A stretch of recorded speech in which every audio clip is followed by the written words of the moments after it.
The Newsday continues here on One News Now. I'm Charles Lejano. Rafi Tulfo remains on top of the list of most preferred senatorial candidates for the 2022 polls.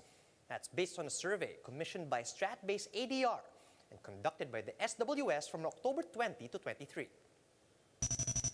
Tulfo also clinched the top spot in the September SWS survey, and for the October survey, former Senator Cheese Escudero and former House Speaker Alan Peter Cayetano came in at second and third in the rankings, followed by former Senator Loren Legarda and re-electionist Mig Zubiri. Statistically tied at 6th to 7th places are Risa Ontiveros and Jinggoy Estrada. Completing the survey's Magic 12 are Robin Padilla, Noli De Castro, and Joel Villanueva. Senatoriables ranked 13 to 20 in the nationwide survey are currently flashed on your screens.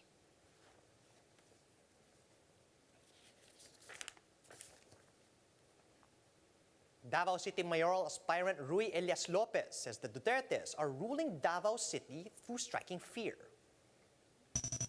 In an interview with One Balita Pilipinas, Lopez said that Davao City residents have feared the Duterte family for so long.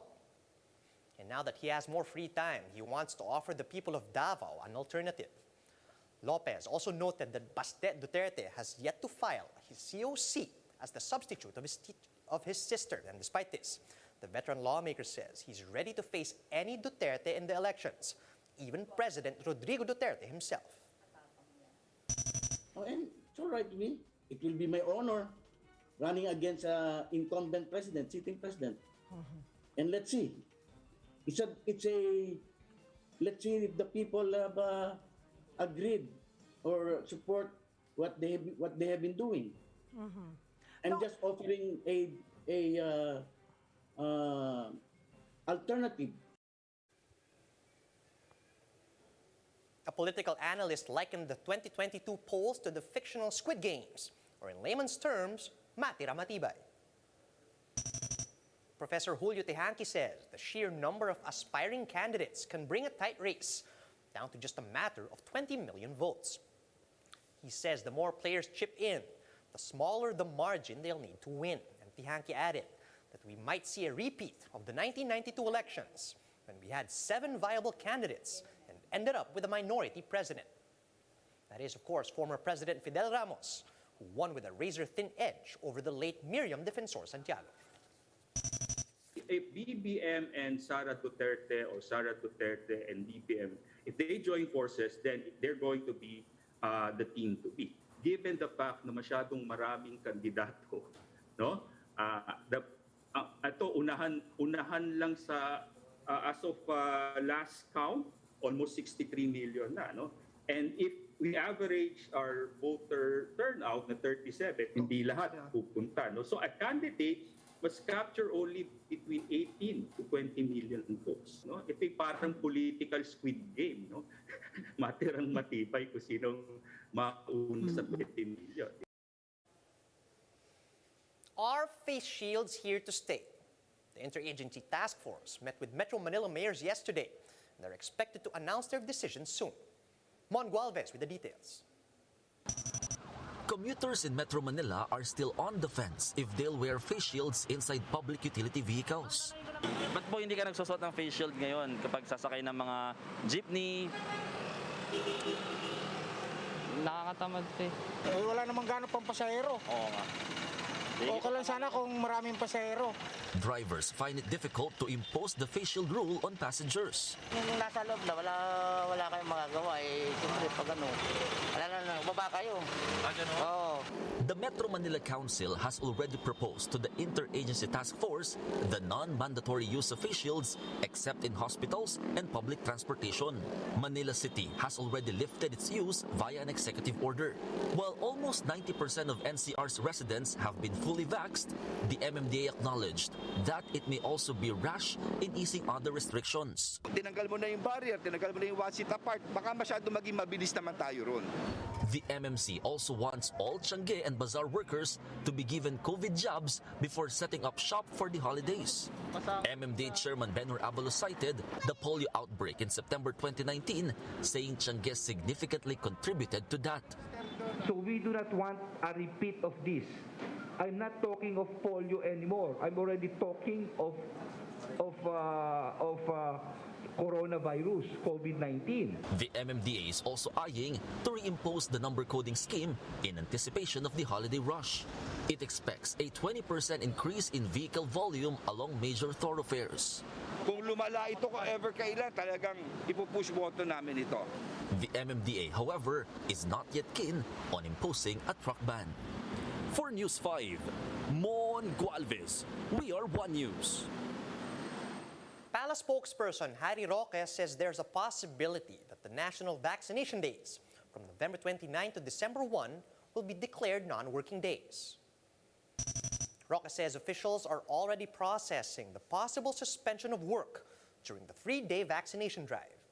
He notes, however, that they're still awaiting the final decision from the Office of the President. Vaccine czar Carlito Galvez had earlier said that at least 15 million individuals from all over the country are targeted to be inoculated in the National Vaccination Drive. Po daw sa 3-day National Vaccination Drive, may pasok sa November 29 and December 1st. Inaasikaso po kung ano magiging desisyon ng Office of the President tungkol dyan. Mag-aanunsyo po tayo.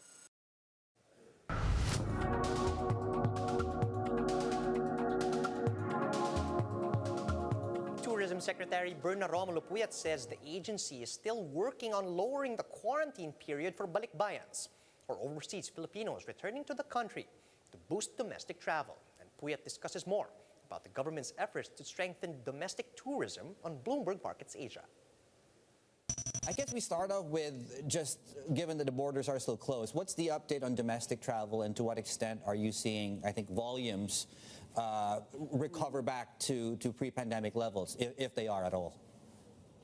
Okay, generally, Philippines is more reliant on domestic tourism. The contribution of the tourism to the whole GDP before the pandemic was at 12.8%. Domestic tourism was at 10.8%.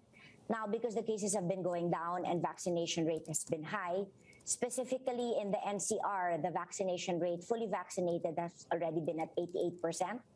And most of the travelers are coming from NCR. So we are now under an alert level 2, which is one of the lowest cases have been going down. And people have been traveling from Metro Manila to the different tourist destinations. And as you've mentioned, we've been vaccinating, we have a vaccination program in our different tourism sites, namely Boracay. In Boracay alone, if you count the residents, those that have had, if it's for only tourism workers, we've already vaccinated about 91 to 92%. And including residents, eligible population, we've already vaccinated about 80%. But we expect that in 2 weeks to be 100%. Okay, and I guess speaking of, on your earlier point, then you started this by saying a lot of it is domestic driven. To what extent can the recovery be hinged simply on domestic travel at this point? Well, as I've said, it's about 85% of the contribution of tourism to the country. But it also helps that balikbayans, which is our third largest market, is allowed in the country as of today. So number one would be Korea's our number one market. Number 2 is China. Number 3 is from the US. And those are mainly balikbayans, and they're allowed. As of today, the quarantine has been reduced from 10 days to 5 days for the balikbayans. But we're still looking at maybe lowering it so that, especially for the Christmas season, because that's when the balikbayans start coming home, yes. Right, and just to clarify, of course, the term balikbayan for our international viewers. Sorry, yes. Go ahead. These are Philippine passport holders. They were previously Filipinos that are now U.S. citizens or citizens of another country.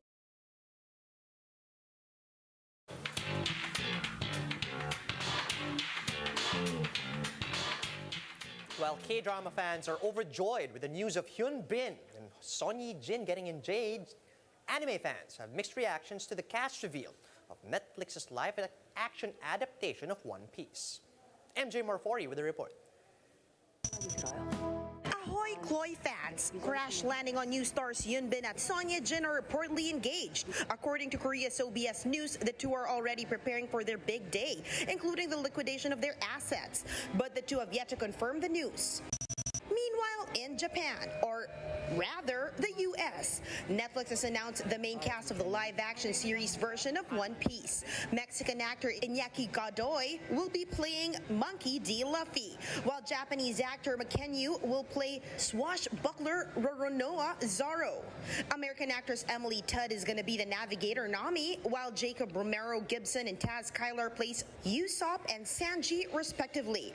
One Piece is a hit Japanese anime based on a hit manga. It tells the story of Luffy, who embarked on a journey to become the king of pirates. A release date will be announced soon. For News 5, MJ Marfori, we are One News. Here's a quick look at some of today's headlines. Presidential daughter Sara Duterte officially joins Lakas CMD, allowing her to run for a national position in next year's polls. Vice presidential aspirant Lito Atienza denies speculations that his running mate, Senator Manny Pacquiao, will back out from their tandem, following his meeting with President Rodrigo Duterte. And Bongbong Marcos is off to Batangas today. Manila Mayor Isko Moreno is scheduled to be in Laguna, while Vice President Leni Robredo is visiting Cebu. And those are the top stories at this hour. Join us later at 10:45 a.m. as we continue to monitor the day's biggest stories. You can also catch One News on Signal Play. Register for a free account now at www.signalplay.com and stream One News live anytime, anywhere. I'm Charles Lejano. Mask on, wash hands, and stay safe, Philippines. We are One News.